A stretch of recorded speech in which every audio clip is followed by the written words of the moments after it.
내가 너를 어떻게 가르쳤는데. 치매 환자로 몰고 재산 빼돌리라고. 내가 그렇게 가르쳤어? 이 배은망덕한 자식아.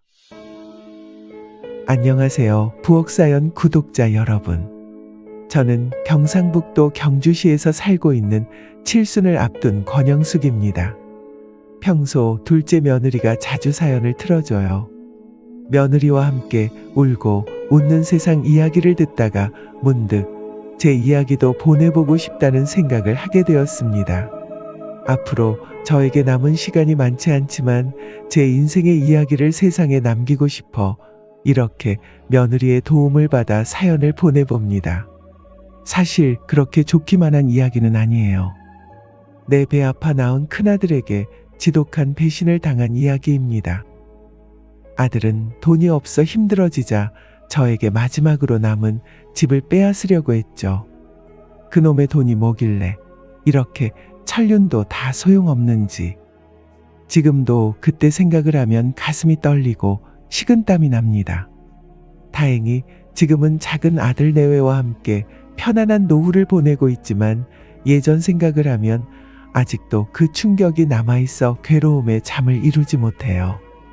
한 맺힌 사연을 풀어놓는 것만으로 많이 위로가 되고 또 사람들과 이야기를 나누는 것만으로도 마음의 짐을 조금은 털어버릴 수 있다고 하더군요. 사연을 들어보시고 저에게 해줄 이야기가 있다면 어떤 의견이든 좋으니 허심탄회하게 댓글로 남겨주세요. 상처를 입은 제 마음에 큰 도움이 될 것입니다. 저에게는 두 아들이 있습니다.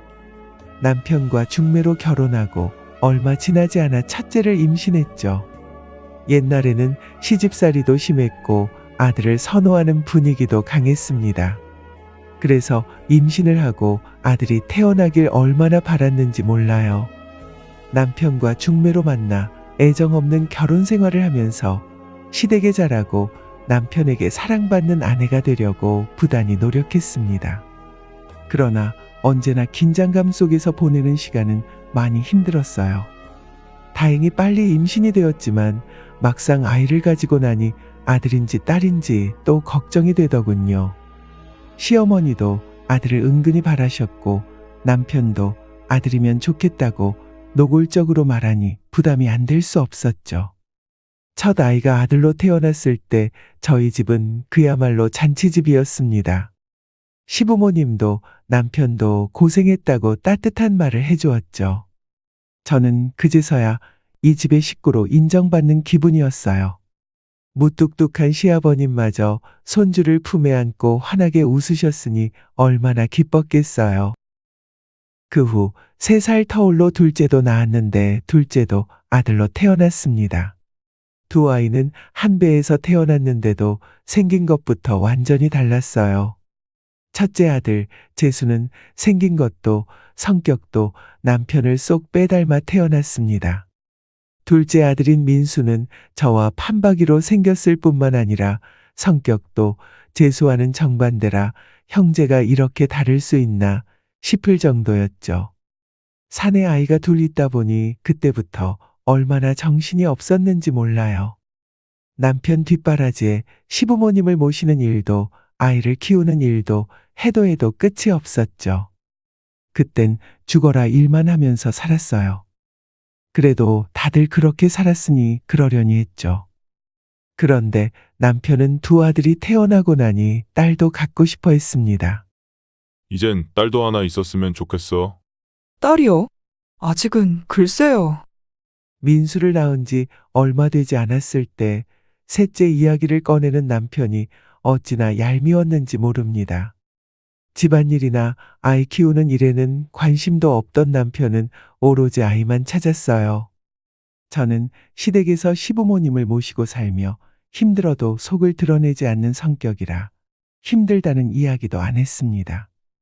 그래도 그 정도는 일일이 말 안 해도 남편이 알 수 있을 거라 생각했는데 그이는 정말 아무것도 도와주지 않더군요. 참 힘든 시기였어요. 그렇다고 자식들이 있는데 말다툼을 할 수도 없었고요. 상황이 이렇다 보니 셋째는 낳고 싶지 않았습니다. 아이들을 재우는 척하면서 남편과 각방을 쓰기 시작했어요. 일부러 아이들 방에서 잔다는 걸 알면서도 남편은 별말은 하지 않았습니다. 원래 말이 없는 사람이니 부부 사이에 시시콜콜 대화하는 일도 없었죠. 남편은 오로지 직장 생활만 해서 돈을 벌었고 저는 아이들만 챙기며 결혼 생활을 이어갔습니다. 살면서 이렇게 사는 게 맞나 하는 생각이 들 때도 있었습니다. 내 인생은 어디에 있나 싶었죠. 하지만 그런 생각이 든다고 해서 다르게 살아갈 뾰족한 방법도 없더라고요. 그렇게 자식들을 생각하면서 참고 묵묵히 살아야 했습니다. 그 와중에 아이들은 건강하게 잘 자랐습니다. 성격이 다른 두 아이는 학교에 들어가면서부터 그 차이가 극명하게 나타나기 시작했어요. 재수는 차가운 성격으로 누가 조금이라도 자기 몫을 가져가는 걸 죽기보다 싫어했습니다. 손해는 절대 안 보는 성격이라 어렸을 때 신경질이 대단했죠. 그래서 친구 관계도 그리 좋진 않았습니다. 반대로 민수는 심성이 착하지만 덤벙대는 사고뭉치였어요. 자기 밥그릇을 챙기기보단 남에게 베푸는 것을 더 좋아했죠. 야무지긴 첫째가 더 야무졌지만 저는 왠지 순둥이 둘째에게 자꾸 정이 갔습니다. 하지만 아이들이 커갈수록 남편은 늘 재수를 예뻐하고 민수는 못마땅하게 여겼어요. 두 아들이 성인이 되자 남편의 편애는 더욱 심해졌습니다. 재수는 4년제 국립대학을 졸업한 후 번듯한 회사에 들어갔어요. 하지만 민수는 회사에 취직하지 않고 시내에서 장사하는 곳을 기웃거렸죠. 남편은 민수가 하는 일이 하나부터 열까지 모두 마음에 들지 않아 했어요. 정상적인 일을 해야지 술집에서 서빙을 한다고? 이놈의 자식, 당장 집에 들어와. 남편이 민수에게 소리치면 저는 중재하려고 했었죠. 여보, 진정해요. 다 큰애한테 언제까지 그렇게 윽박지를 거예요? 민수도 자기 딴에는 밥벌이 한다고 애쓰는데 그냥 좀 다독여줘요. 재수는 지금 번듯한 회사에 취직해서 승진을 한 해 만에 하는데 그 자식은 한다는 일이 남한테 술 팔면서 굽실거리고 있으니 내가 안 답답하겠어? 그럴 때면 제가 무슨 말을 할 수 있었겠어요? 앞뒤 꽉 막혀 말이 안 통하는 남편을 붙잡고 얘기해봐야 입만 아플 뿐이었습니다. 어릴 때부터 계속 못한다는 소리만 듣고 자란 민수는 남들이 보면 한심한 놈일지도 모르겠어요. 하지만 제 눈에는 그저 인정받고 싶어하는 순하고 성실한 아이였습니다. 어떻게 사람이 모두 똑같이 살 수 있겠어요? 민수는 항상 집안에서 아픈 손가락으로 여겨졌습니다. 형인 재수는 동생을 한량으로 보았고 둘은 붙었다 하면 으르렁거리며 싸우기 바빴죠. 가게 때려치고 기술 배워서 작은 회사나 들어가. 아버지 보기 부끄럽지도 않아. 형은 형 일이나 잘해. 나도 내 밥벌이는 알아서 한다고. 한심한 놈, 네가 그러니까 안 되는 거야. 어디 일 같지도 않은 그런 일을 하면서 밥벌이 한다고 큰 소리야. 그렇게 서로 투닥대기도 했지만 각자 열심히 살던 어느 날 재수가 회사 생활을 한 지 5년이 넘어가던 참에 저와 남편을 앉혀놓고 말했습니다. 엄마, 아버지, 저 결혼하고 싶습니다. 같은 회사 다니는 직원인데 2년 정도 교제했어요. 재수가 대리로 승진하고 얼마 지나지 않아 결혼하고 싶다며 여자를 데리고 왔습니다. 같은 회사에 다니고 있었고 집안도 나쁘지 않았어요. 다만 집에서 외동으로 자랐다는 소식에 저는 조금 걱정이 되었습니다. 과연 성격이 까탈스러운 큰아들이 결혼 생활을 원만하게 할 수 있을까 싶었죠. 하지만 남편은 며느리가 마음에 들어서 어쩔 줄 몰라 하더군요. 그래, 아버지가 사업을 하신다고? 네, 건설 회사를 운영하고 계세요. 건설 사업이 쉽지 않은 일인데 참 대단하시구나. 남편은 며느리로 들어올 아이가 외동이라 혹시나 그 사업체가 나중에 재수에게 넘어오지 않을까 하는 기대를 했었죠. 하지만 오히려 저는 재수 성격에 그 집안에 너무 치우치지 않을까 걱정도 됐습니다.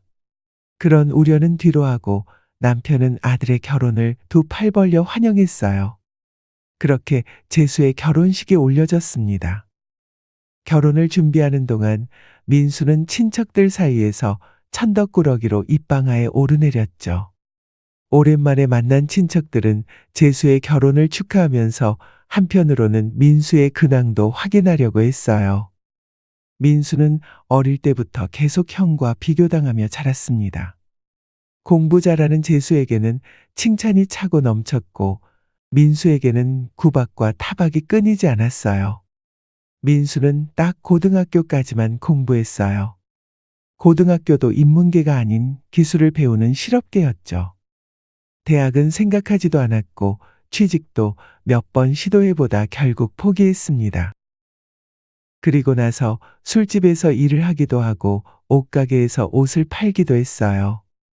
민수는 언제 취직하려고 그래? 이제 그만 정신 차려야지. 어련히 때 되면 알아서 잘 하겠지요. 너무 그러지 마세요. 그렇게 넋놓고 있다 한 세월 금방이야. 사람이 회사를 다녀야 편하게 살지. 장사는 안 돼. 이제 헛바람 들 나이도 아니지 않나? 어릴 때부터 계속된 비교에 지친 민수는 어른들이 계실 때 집에 들어오려고 하지 않았어요. 저는 그런 민수를 보며 마음이 많이 아팠습니다. 손가락 중에서도 아픈 손가락이 더 신경 쓰이는 법이죠. 남들은 민수를 모자라게 보더라도 저에게는 착하고 소중한 아들이었습니다. 재수가 장가를 가면서 분가하자 민수는 집에서 보내는 시간이 늘었어요. 불편한 형이 없으니 집에 들어오기 시작한 것이죠.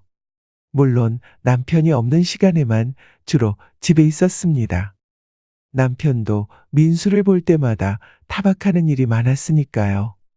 자연스럽게 민수와 저는 둘이 지내는 시간이 늘었습니다. 민수야, 일어나서 점심 먹어. 밤에 일을 하는 아들은 새벽녘에 들어와 잠을 잤고 저는 오전 중에는 푹 자도록 두었습니다. 점심시간에 깨워서 밥을 먹였죠.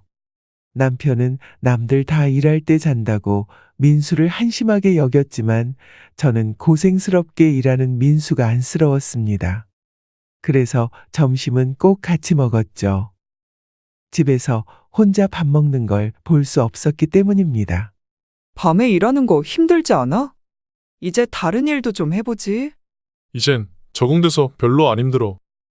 나도 오래 일했으니까 밑에 애들 관리하고 그러지. 하는 일은 예전보다 더 편해. 위험하고 그런 건 아니지? 그런 일은 하면 안 돼. 엄마, 내가 알아서 할게. 위험한 일이면 나도 안 하지. 밤낮이 바뀌어서 그렇지 위험한 일은 아니야? 그래, 만나는 아가씨 생기면 엄마한테 소개도 시켜주고. 형도 결혼했으니까 너도 이제 장가 가야지. 나는 결혼 안 해. 형처럼 잘난 며느리도 못 데려오고. 엄마는 잘난 며느리 안 봐라. 너랑 잘 사는 게 더 중요하지. 이렇게 민수와 저는 차를 마시며 이런저런 이야기를 나누기도 하고 같이 장을 보러 가기도 했어요. 민수는 늘 무거운 짐을 들어주곤 했습니다. 저는 그런 민수에게 나가서 친구를 만나든 여자를 만나든 바깥에서 시간을 보내라고 했지만 아들은 저와 함께 있는 게 더 좋다고 했습니다. 어릴 때 할 거 다 해봤다면서요.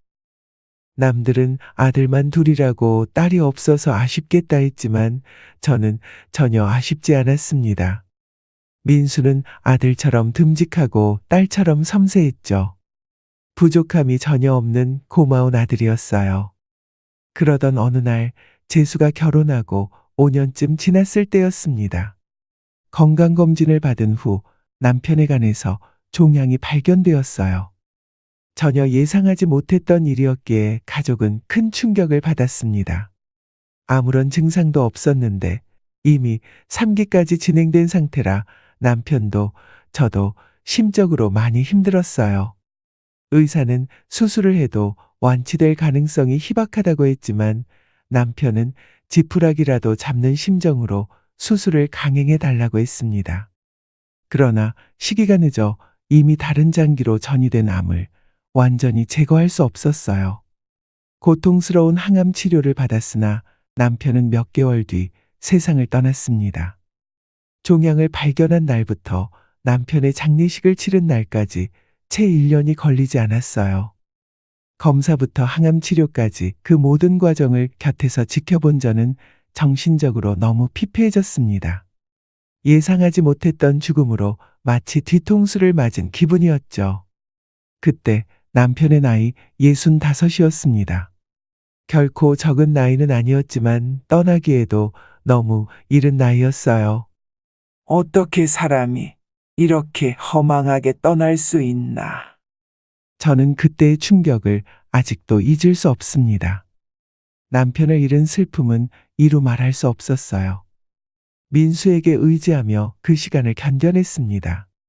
평생 다정하게 말 한번 해본 일 없이 남처럼 살았던 남편이지만 그래도 세상에서 유일하게 의지하기도 했던 사람이었어요. 그래서 갑작스럽게 닥친 남편의 죽음에 정신적으로 큰 충격을 받았죠. 남편의 장례가 끝나고 한동안 몸져 누워 일어나지 못했어요. 그런 저를 계속 돌봐준 건 민수였습니다. 엄마 일어나서 죽이라도 좀 드세요. 이러다가 엄마도 아빠 따라가려고 그러세요. 금방 먹을게. 지금 앉을 기력도 없어서 그래. 안 돼요, 엄마. 이거 먹고 다시 누우세요. 오늘 한 끼도 안 드셨잖아요.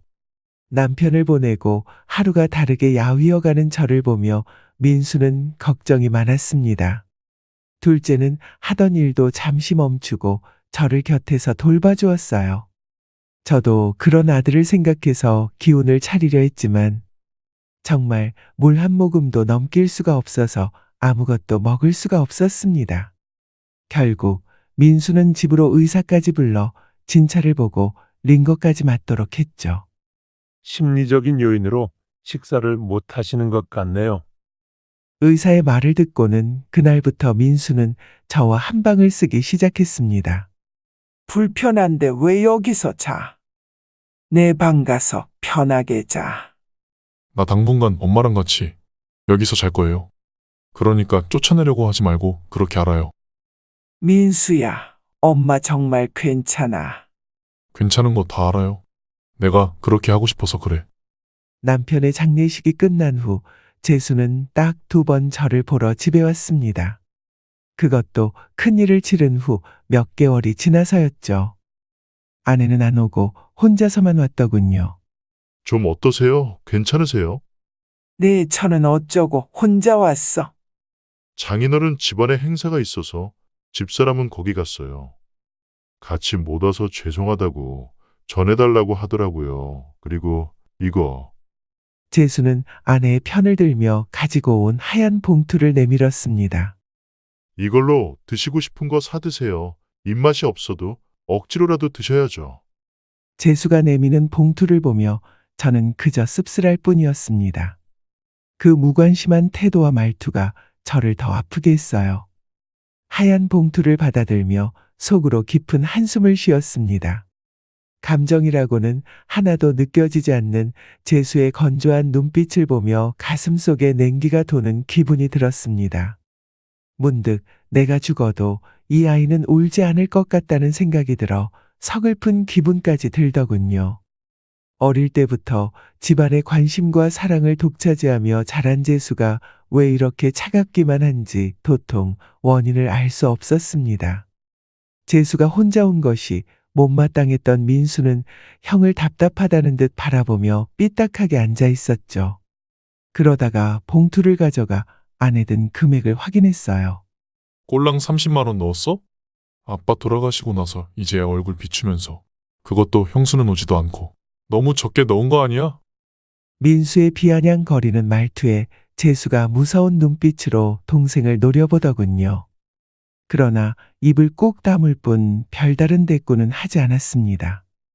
그래도 챙겨왔으니까 내가 이걸로 엄마 몸보신 시켜드릴게. 근데 다음엔 그 잘난 형수도 데리고 와. 바로 옆 동네에 살면서 얼마나 멀다고 얼굴도 안 비춰? 이건 경우가 아니라고. 재수는 민수의 말을 듣고 기분이 상했는지 얼마 안 있다 가버리더군요.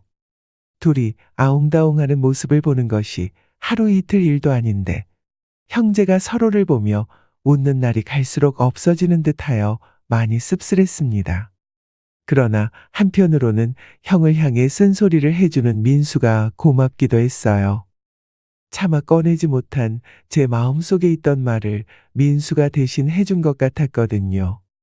재수가 두 번째로 왔을 때는 아내를 데리고 왔습니다. 그러나 재수와 같이 온 큰며느리는 그냥 차 한잔 같이 하고 온 지 2시간도 채 되지 않아 가버렸습니다. 벌써 결혼한 지 6년이 넘어가는구나. 아직 아이 계획은 없고? 글쎄요. 저도 재수 씨도 아직 할 일이 많아서요. 요즘에 꼭 아이가 있어야 하는 것도 아니고. 그래도 가정을 이뤘으면 하나쯤 나오면 좋을 텐데. 요즘같이 바쁜 세상에 제 몸 하나 챙기기도 힘든데 무슨 아이까지 낳아요. 어머님, 죄송한데 저 갑자기 약속이 생각나서요. 며느리는 그렇게 말하며 가버렸죠. 재수는 아무 말도 하지 않고 따라 나섰습니다. 그 모습만 봐도 집에서 어떻게 지내고 있을지 눈에 훤히 보였습니다. 제가 재수를 어떻게 키웠는데 정말 부족함 없이 해주려고 애쓰며 키웠는데 아들은 왜 마누라 앞에서 찍소리도 못하고 사는지 기가 막히더군요. 대단한 처가 때문에 기가 눌린 건지 제가 알던 재수의 모습이 아니었죠. 그날 민수가 물었습니다. 형은 맨날 지 혼자 잘난 것처럼 살더니 형수한테는 왜 저렇게 찍소리도 못하고 사는 건지 이해가 안 돼요? 안 싸우고 사는 것도 방법이지. 재수가 알아서 잘하겠지. 안 싸우는 거랑 기죽어 사는 거랑 다르지. 그건 그렇고 너는 30 넘은 지 한참인데 언제 장가 가려고 그래? 만나는 여자 없어? 내일은 내가 알아서 합니다요. 재수가 그렇게 가고 나니 마음이 싱숭생숭했습니다. 하지만 민수 덕분에 금세 마음이 풀렸어요. 민수는 긴장된 분위기를 어느새 풀리게 하는 능력이 있었습니다. 덕분에 저는 어느 정도 기력을 찾게 되었고 민수도 다시 자기 일을 찾아 집중하기 시작했죠. 저 때문에 한동안 일을 쉬었던 민수는 일자리를 찾아 서울로 가게 되었습니다. 엄마, 나 아는 사람 소개로 서울에 좋은 자리를 하나 얻게 됐어요. 이번 일 잘하면 앞으로 안정적으로 자리 잡을 것 같아요. 걱정하지 마세요. 자주 전화할게요. 그래, 잘 다녀와라. 건강 조심하고. 민수가 떠나고 나니 또다시 집안이 조용해졌습니다. 아들이 떠나기 전 저는 걱정이 돼서 발걸음을 떼지 못하는 아들에게 말했어요. 가서 한 푼이라도 더 벌고 예쁜 며느리 데리고 와라. 민수를 안심시키려고 씩씩하게 말했지만 둘째는 군대 갈 때 빼고는 떨어져 지낸 적이 없어서 괜찮다고 해놓고 빈집에 홀로 있는 게 얼마나 외로웠는지 모릅니다. 민수는 일터로 떠나는 마지막 날까지 저를 챙겼어요. 제가 밥도 잘 먹고 거동도 잘할 수 있는지 몇 번이나 확인하고 나서야 일을 하러 떠났죠. 그 모습을 보며 얼마나 고마웠는지. 사람들이 뭐라고 하든 민수는 저에게 최고의 아들이었어요. 민수가 서울로 가고 저는 체력을 키운다고 운동도 하고 등산도 하며 노력을 했습니다. 그러는 동안 먼저 간 남편에 대한 마음도 많이 정리가 되었어요. 남편이 남기고 간 집과 보험금 그리고 퇴직금이 있어서 혼자 남은 여생을 사는 건 크게 걱정이 되진 않았어요. 남편 보험금 5억은 첫째가 저의 노후 연금으로 만든다며 가져갔습니다. 첫째 말로는 무슨 연금 상품에 돈을 1년 이상 넣어 놓으면 그 이후 20년 동안 꼬박꼬박 한 달에 얼마가 나온다고 하더군요. 저는 그 말을 믿고 첫째에게 보험금을 맡겼습니다. 30년 넘는 세월 동안 남편은 참 정이 없던 사람이었지만 성실한 건 알아줬어요. 착실하게 자산도 만들어 놓고 보험도 철저하게 준비를 한 덕분에 저는 노후 걱정 없이 지낼 수 있었습니다. 집도 지금은 혼자 살기에는 컸지만 아이들이 어릴 때부터 자란 추억이 있는 곳이라 관리하기 힘들더라도 계속 살고 싶었습니다. 나이를 먹을수록 추억을 먹고 사는 거잖아요. 그래서 의미 있는 그 집은 계속 남기고 싶었죠. 그런데 어느 날 첫째 며느리가 갑자기 찾아와 뜬금없는 소리를 했습니다. 어머님, 이제 이 집 팔고 신축 아파트로 이사하시는 게 어떠세요? 저는 며느리의 말을 듣고 놀랐습니다. 애당초 이사 생각은 전혀 없었거든요. 어머니가 혼자 살기에 크기도 너무 크고요. 옆 동네에 신축 아파트 단지가 들어왔던데 거기가 주변에 공원 조성도 잘 되어 있어서 살기 좋대요. 작은 평수로 그쪽으로 이사를 하셔요. 어머님도 아버님을 이제 그만 잊고 새 출발하셔야죠. 며느리는 과일 바구니를 안겨주며 계속 이사 얘기를 꺼냈습니다. 하지만 이사 생각이 없었기에 며느리의 말을 들으려 하지 않았어요. 엄마, 우리 집이랑도 가까워서 그쪽으로 이사하시는 게 좋을 것 같아요. 제가 이제 엄마한테 잘해보고 싶어서 그래요. 가까이 계시면 찾아오기도 좋고, 우리 이제 애도 가질 건데 자주 오셔서 손주도 보셔야죠. 재수가 이렇게 살갑게 말을 걸던 녀석이 아닌데 단박에 거절하기도 어렵고 그랬습니다. 하지만 덜컥 살던 집을 팔고 이사 가는 것도 내키지 않았어요. 저는 아들 내외에게 이사 가는 건 좀 더 생각해 보자고 했습니다. 두 사람은 실망하는 표정을 지었지만 알겠다고 하고는 돌아갔어요. 혹시나 민수가 이 일을 알면 신경을 쓸까봐 따로 말하지 않았지만 그날 이후 재수와 며느리가 자주 찾아와 끈질기게 이사 얘기를 꺼냈습니다. 어머님, 이사 가시는 거 아직 생각이 없으세요? 이제 그 얘기는 안 하고 싶구나. 내가 싫다고. 몇 번을 말해야 되겠니? 어머님, 그래도 다시 한번 생각해 보세요. 저희만 좋은 게 아니라 어머님한테도 좋은 일이에요. 글쎄, 싫다니까 그만 좀 해라. 저는 결국 역정을 내고 말았습니다. 아들과 며느리는 표정이 굳어졌고 잠시 어색한 분위기가 흐른 후 며느리가 다시 말을 시작했어요. 어머님, 그동안 말씀을 안 드렸는데 이 사람 회사 그만뒀어요.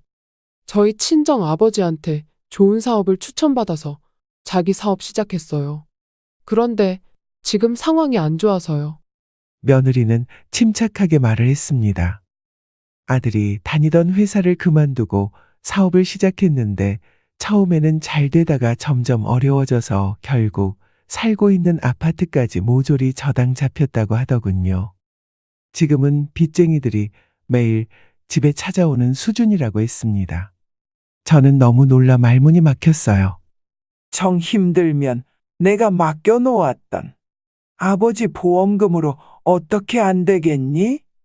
엄마, 그 보험금 이미 없어진 지 오래예요. 뭐, 그 돈도 싹 날린 거야? 맞아요. 그 돈도 지금은 없어요. 집까지 넘어가는 마당에 현금이 있을 리 없잖아요. 재수야, 그 돈이 어떤 돈인데? 그러니까 엄마, 이 집 팔아서 좀 도와주세요. 지금 회사 부도 나면 정말 한 푼도 못 건져요. 지금 급한 불만 끄면 다시 일어설 수 있어요. 너무나 갑작스러운 상황에 어찌할 줄을 몰랐습니다.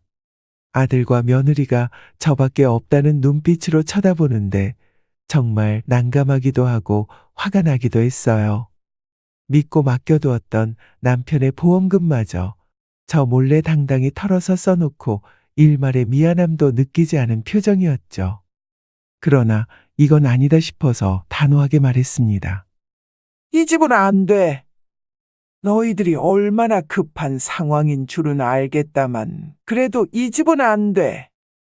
제 말에 두 사람은 마음이 상한 표정을 지었습니다. 그리고는 인사도 없이 가버렸어요. 저는 너무나 놀라서 한동안 멍하니 있었어요.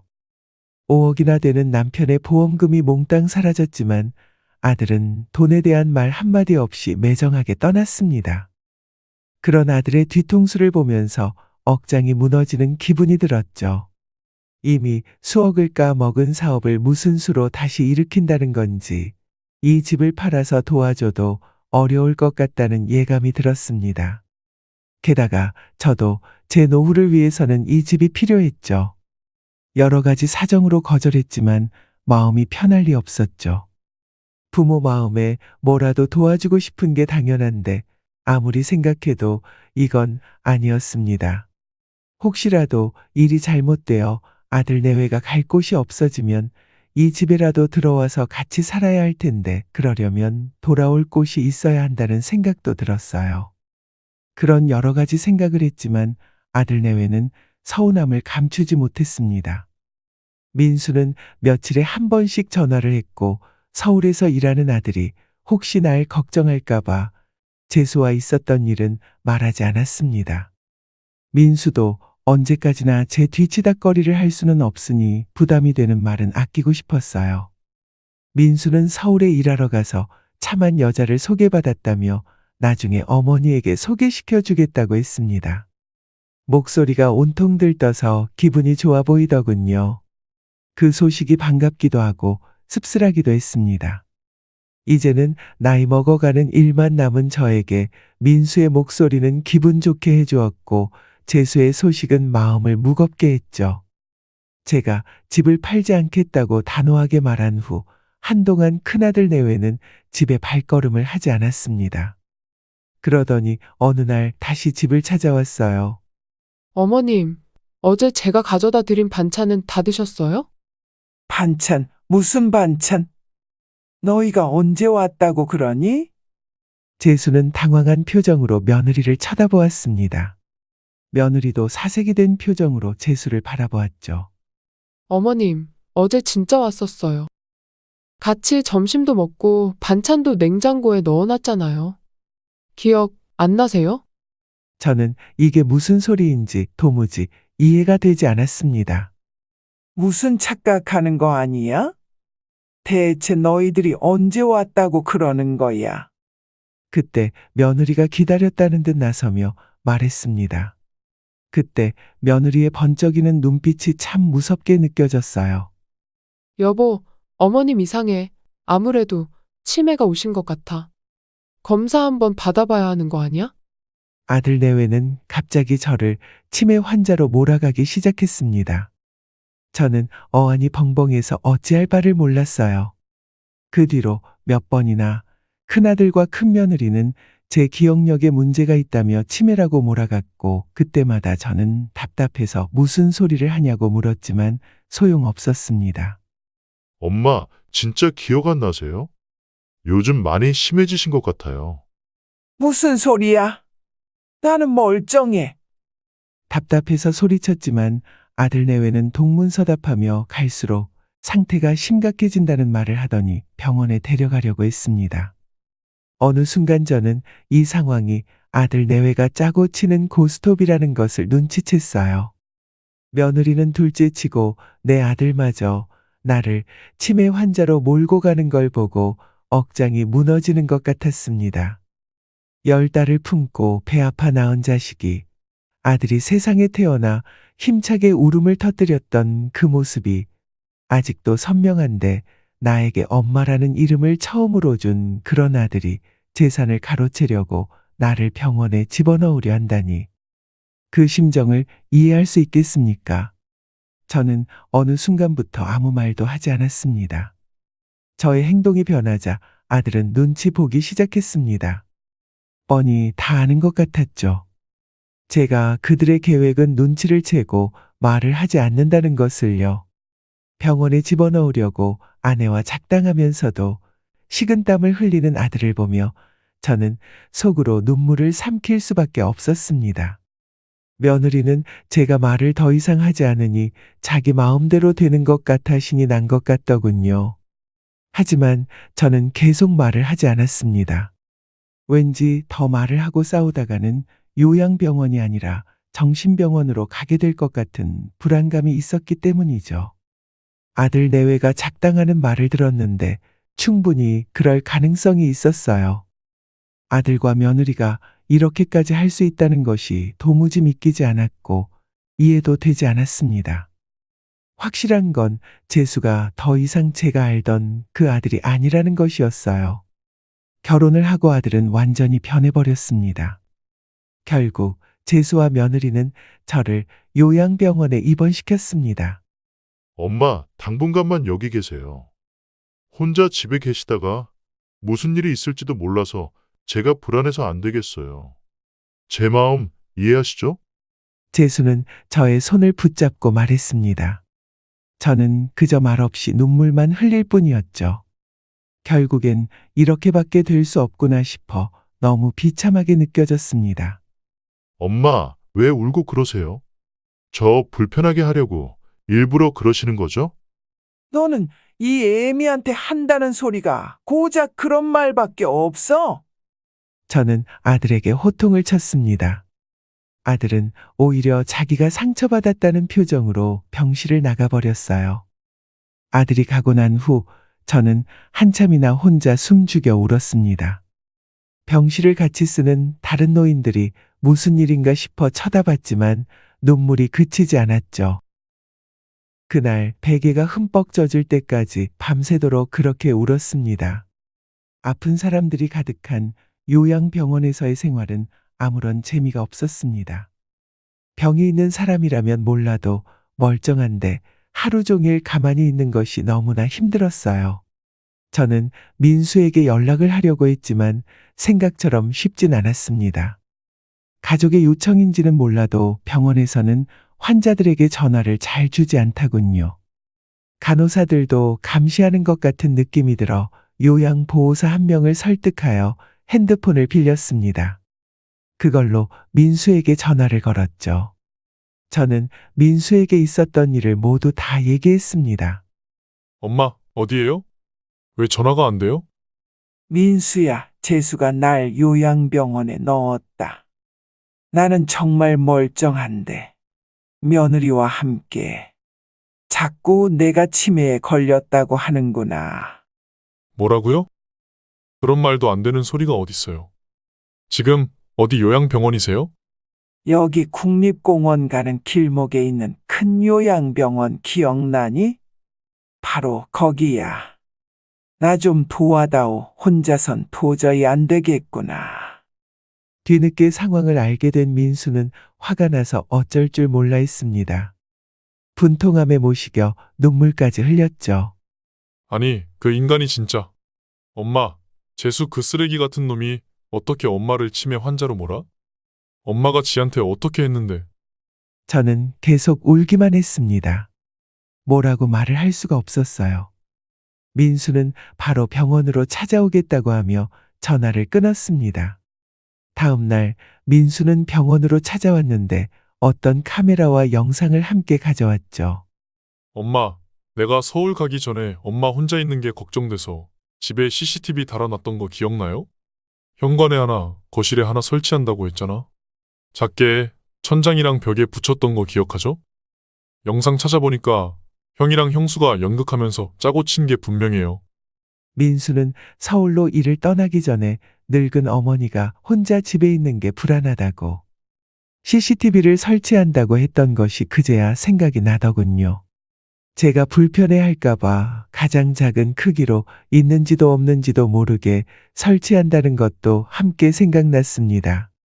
저도 내내 보이지 않아 까맣게 잊어버리고 있었어요. 집 현관과 마당 그리고 거실 한쪽에 설치되어 있어서 재수 내외가 나눈 대화가 모두 녹음되어 있었습니다. 민수가 저에게 다가와 말했습니다. 엄마, 형이 엄마 집을 담보 잡고 대출도 하려는 것 같아요. 내가 은행에 확인해 보니까 아직 대출은 안 나온 것 같은데 무슨 수를 써야 될 것 같아요. 알고는 있었지만 민수의 입으로 사실을 확인받으니 가슴이 미어지는 것 같았습니다. 한참을 오열하다가 순간 재수가 너무나 괘씸하다는 생각이 들었어요. 재수를 어떻게 키웠는데 먹을 거 안 먹고 입을 것 안 입고 대학 보내줬더니 이렇게 뒤통수를 칠 수 있나 싶어 너무나 심했습니다. 보니까 지금 형수랑이 집에 들어와 있는 것 같아. 전에 살던 집으로 못 들어가는지 이사를 온 것 같진 않은데 엄마 집에서 며칠 동안 머물고 있어요. 그래, 알았다. 민수야, 나도 이제는 가만히 있지 않으련다. 저는 마음을 단단히 먹었어요. 이대로 당하고만 있을 수는 없었으니까요. 일주일 뒤 재수에게 전화를 걸어 할 말이 있으니 큰며느리와 함께 병원으로 오라고 했습니다. 어떻게 된 일인가 싶었는지 둘은 바로 오더군요.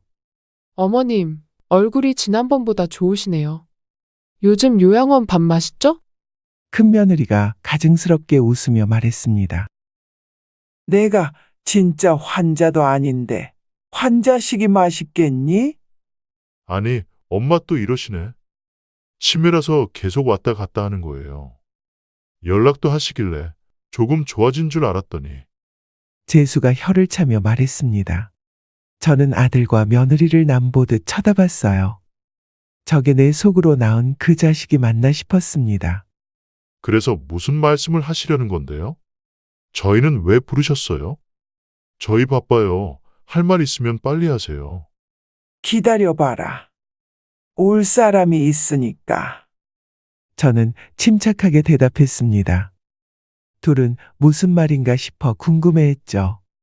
곧 민수가 병실로 들어왔고 심상치 않은 분위기에 병실에 있는 못 웃은 사람이 저희를 주시하고 있었습니다. 민수는 형과 형수를 보고 인사도 없이 벌레 보듯 쳐다봤고 재수는 민수를 보며 못마땅한 표정을 지었습니다. 둘을 번갈아 보다가 저는 입을 열었습니다. 그래, 너희들 내 집에서 지금 머무르고 있다고. 아니, 어머니, 무슨 말씀을 그렇게 하세요? 저희가 어머님 집 관리해드리는 거예요. 마침 저희 집을 이번에 팔려고 정리 중이에요. 어차피 앞으로 어머니 모셔야 하니까. 말이 관리지 본인들이 꿰차겠다는 말을 빙빙 돌려 하는 며느리를 저는 가소롭게 쳐다봤습니다. 관리 같은 거 필요 없으니 너희들 그 집에서 당장 나가라. 나가라뇨? 어차피 지금 엄마는 병원에 계시잖아요. 엄마, 치매 증상 나아지면 퇴원하시고 되면 저희가 모실게요. 그러니까 그동안 그 집은 저희가 잘 관리하고 있을게요. 저는 민수에게 받은 등기 권리증을 보여주었습니다. 그 집 이제 민수 거야. 내가 민수한테 집 다 물려줬다. 그러니까 너희들은 남의 집에 있지 말고 나가라고. 아니, 저한테 말도 없이 이러는 법이 어디 있어요? 왜 마음대로 명예 이전을 해요? 그래요, 어머님, 저희도 엄연히 상속자인데. 너희들은 아버지 보험금 다 가져갔잖아. 그러니 당연히 집은 민수 거지. 왜 그걸 토다는 거야? 경주에 있는 집 팔아봤자 내가 가져간 5억도 절반도 안 된다. 재수야, 내가 너를 어떻게 가르쳤는데 네 치매 환자로 몰고 재산 빼돌리라고 내가 그렇게 가르쳤어? 이 배은망덕한 자식아. 저는 흥분해서 언성을 높였고 병실 사람들이 수군거리는 소리가 들렸습니다. 엄마, 무슨 말을 하시는 거예요? 엄마, 사람들이 오해해요. 엄마 치매라 또 오락가락 하시나 보다. 형, 내가 집에 CCTV 설치했어? 거기에 형이랑 형수 얘기하는 거 다 녹음됐어. 뭐, CCTV가 있다고? 어디에? 거짓말하지 마. 그런 건 못 봤어. 재수와 큰며느리의 얼굴이 사색이 되었습니다. 둘이 대화했던 내용이 무엇인지 다 아는 눈치였죠. 다행히 재수와 며느리는 CCTV의 존재를 눈치 못 챈 듯 믿을 수 없다는 표정을 지었습니다. 그런 그들에게 민수는 자신의 핸드폰에 저장된 영상 하나를 큰 소리로 재생했어요. 알겠지? 반찬 전에 놔둔 거 물어보면서 기억 못 하시냐고 몰고 가야 해. 반찬통은? 괜찮아. 어머니 집 반찬통 많잖아. 어머니도 다 모르셔. 아무거나 잡아들고 그거 우리 거라고 해. 그리고 어머니가 뭐라고 하시면 그것도 기억이 잘못된 거라고 하면 돼. 그 영상에서 큰아들 내외의 끔찍한 대화가 여과 없이 흘러나왔죠. 두 사람은 얼굴이 새빨개진 채 어떤 말도 못하고 있습니다. 민수가 이어 말했습니다. 나 대화 듣고 소름 끼쳤어. 둘 다 멀쩡하게 생겨서 속은 어쩜 그리 악랄한지. 사람의 탈을 쓴 악마가 있다면 여기 있을까 싶더라고. 그리고 형수님, 결혼하고 나서 저희 집에 해준 것도 별로 없는 걸로 아는데 기어이 시어머니를 치매 환자로 만들어서 재산까지 빼돌리려고 해요? 도련님, 말씀이 좀 심하신 거 아니에요? 그리고 치매 환자로 만든 게 아니라 치매라 병원에 모신 거죠. 반찬 이야기는 맞지만 어머니가 평소에도 기억이 가물가물하셨어요. 저희는 그냥 병원에 빨리 모시기 위해 조금 애쓴 것뿐이에요. 큰 며느리는 적반하장으로 나오더군요. 뻔히 영상이 있는데 그마저도 인정하지 않고 뻔뻔하게 고개를 치켜들고 있었습니다. 그 모습을 보니 어이가 없으면서도 화가 치밀어 올랐어요.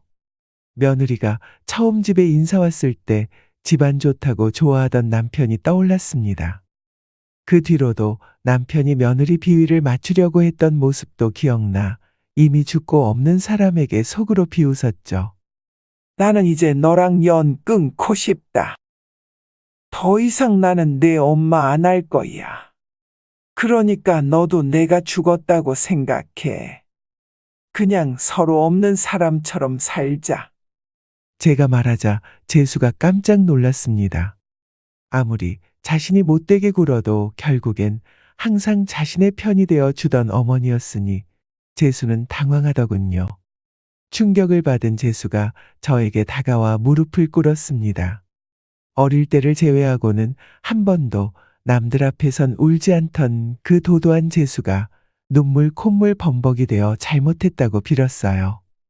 엄마, 잘못했어요. 제가 정말 잘못했어요. 사업도 힘들고 돈 나올 구멍도 없고 해서 제가 잠깐 눈이 돌아갔었나 봐요. 죄송해요. 용서해 주세요, 엄마. 고개를 떨군 재수 곁에서 며느리는 멋쩍은 듯 우두커니 서 있을 뿐이었죠. 내가 아무리 울어도 나는 너를 용서할 수 없어. 그러니 일어나서 나가라. 내 집에서도 당장 나가. 다신 너를 보고 싶지 않다. 저는 단호하게 말했습니다. 재수는 계속 용서를 빌며 울었지만 저는 아들을 용서하지 않았어요. 그날을 회상하며 이 글을 쓰고 있는 지금. 시간이 한참 흘렀지만 아직도 그때를 생각하면 눈물이 납니다. 하지만 저는 용서하고 싶지 않았어요. 아니, 아들을 위해서라도 용서하면 안 된다는 생각이 들었습니다. 아들이 인생을 바로 살아가려면 제가 단호해져야 한다는 생각이 들었죠.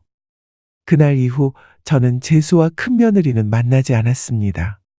가끔 핸드폰에 장문의 문자가 와서 안부를 묻긴 하지만 저는 묵묵부답으로 일관하고 있어요. 민수는 그 이후 서울에서 만났던 아가씨와 결혼했습니다.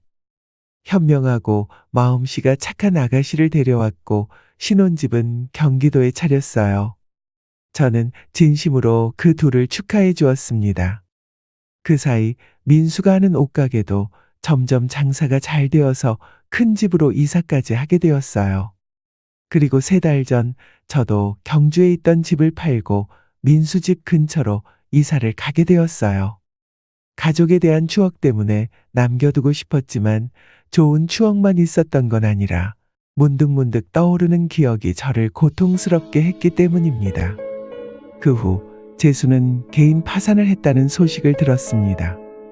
그리고 장인의 회사에 들어가 일을 한다고 하더군요. 결국은 밑에 들어가 사는구나 싶었습니다. 사실 재수의 파산은 하게 된 것은 장인이 더 이상 도와주지 않았기 때문이에요. 장인은 위험하다고 판단해 손을 뗐다고 하더군요. 그래서 결국 저에게까지 손을 벌렸던 모양이에요. 그런 사정을 이해 못하는 것은 아니지만 그래도 재수가 저에게 한 행동은 있을 수 없는 일이었습니다. 어떤 일이 있어 도 그러면 안 되는 거였죠. 결과적으로 그 사건으로 인해 재수는 인생의 큰 교훈을 얻었을 거라고 생각합니다. 그래서 앞으로 더 큰 일을 할 수 있을 거라 믿어 의심치 않아요. 재수는 똑똑하고 자기 일을 잘 해내는 아이니까 충분히 그럴 겁니다. 저는 오늘도 자식들을 위해 기도하고 있습니다. 아마 앞으로도 쭉 그러겠죠. 부모 마음은 변하지 않으니까요. 여러분, 부모는 늙고 병드는 과정에서 또 자식은 거친 인생을 살아가는 과정에서 때로는 서로 돌이킬 수 없는 상처를 주고 받을 수밖에 없는가 봅니다. 큰아들과 있었던 그 사건 이후로 제 가슴엔 커다란 구멍이 난 것 같아요. 물론 둘째 아들 내외가 저를 따뜻하게 보살펴주지만 횡한 가슴이 시리는 아픔이 멈추지 않습니다. 여러분 중에도 비슷한 아픔을 가지고 계신 분이 있으시나요? 그렇다면 저에게 이야기해 주세요. 그 아픔을 어떻게 견디고 계시는지 또는 어떻게 이겨내셨는지 한마디 한마디 잘 듣고 간직하도록 하겠습니다. 그럼 오늘 제 이야기에 귀 기울여 주셔서 감사합니다. 모두 행복하세요. 오늘 사연 어떻게 들으셨나요? 이번 이야기가 구독자분들에게 따뜻한 위로가 되었으면 좋겠습니다. 느끼신 점이 있다면 댓글로 허심탄회하게 의견을 나눠주세요. 부엌사연은 여러분의 구독과 좋아요 그리고 댓글로 유지됩니다. 앞으로 더 좋은 사연으로 찾아뵐 수 있도록 많은 도움을 부탁드려요. 감사합니다.